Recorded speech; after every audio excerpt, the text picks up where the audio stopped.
Hello，大家好。中原咧係會提供咧好多唔同嘅培訓俾大家嘅。咁今日咧我就係嚟呢度咧，就為咗去幫大家一個叫做香港房產大使計劃嘅活動去做培訓。咁呢一個活動計劃咧就係挑選咗一班特定嘅同事啦，咁就會為期60小時嘅關於香港嘅房地產嘅介紹。咁內容咧就會包括有香港唔同嘅地區啦、佢嘅地契啦，同埋佢嘅交易流程啊、稅務狀況咁樣。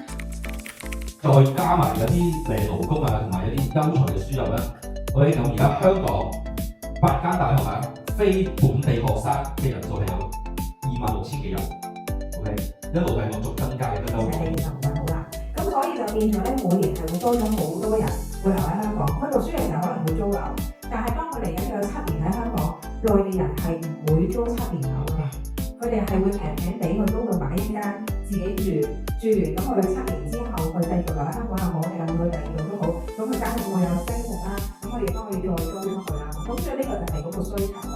嗱，咁所以點解內地客咁中意揾呢一堆？因為佢好快就可以去到高鐵站啦。之前奧運站嗰啲咪賣得都好火爆嘅，即係好細個單位，一層有20幾個咁樣，但係都賣得好緊要嘅。就係因為咧喺譬如有啲成日要往返深圳啊嗰啲人咧，佢好中意租呢啲奧運站嗰啲地方住。咁歡迎大家都關注一下我哋中原澳門。